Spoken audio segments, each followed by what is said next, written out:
While more and more prominent personalities recognize the horrendous consequences of the widely used herbicide, corporate-backed media is in a panic, frantically publishing any counterpoints they can, labeling all who are sounding alarms as conspiracy theorists. It now appears Tulsi Gabbard wants in on the action, calling for members of the public to notify their congressional representatives.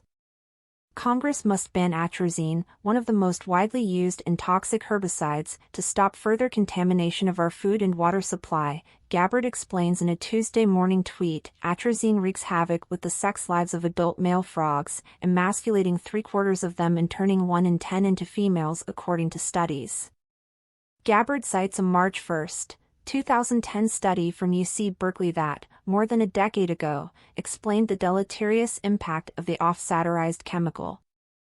The EU has already banned it, now US must do the same, Gabbard further explains, call your reps.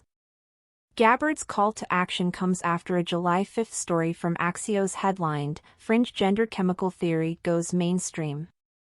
The article absurdly states that without scientific evidence, fringe political figures are increasingly blaming the existence of transgender people on environmental pollution.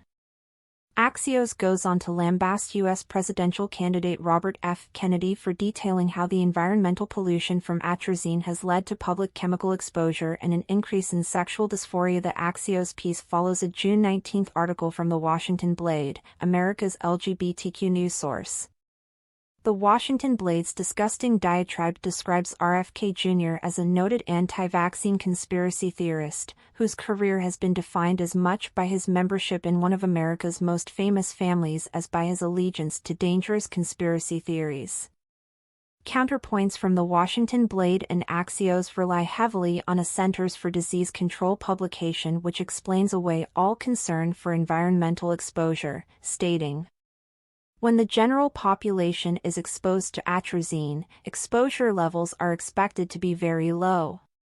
Interestingly, neither Axios nor the Washington Blade provides any solid research to substantiate their efforts to discredit the March 2010 study conducted by Dr. Tyrone B. Hayes, who at the time was UC Berkeley's professor of integrative biology.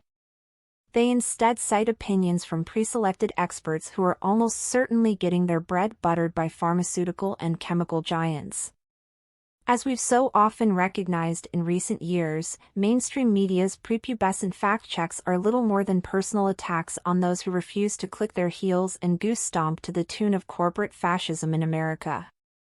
So, while some still express concern over Tulsi Gabbard's recent ties to the World Economic Forum, it's encouraging to see an old warning going more mainstream.